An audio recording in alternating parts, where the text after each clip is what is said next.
Začnem otázkou. Kto z vás aktívne využíva ChatGPT? Zdvihnite ruku.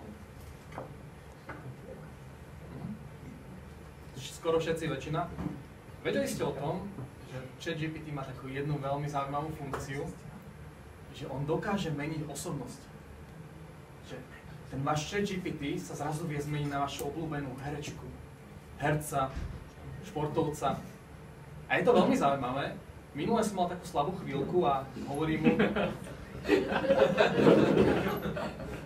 mu, že Chat, vieš sa odteraz so mnou rozprávať ako Chuck Norris? A z druhej strany sa ozvalo. Ahoj, odteraz s tebou hovorí Chuck Norris.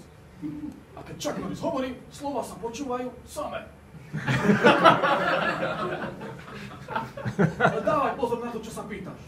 Pretože pravda niekedy vie kopnúť silnejšie, ako moje pravé koleno. Takže je to veľmi zaujímavá funkcia. A ja som to dneska použil na taký, že extrémny level. Extrémny.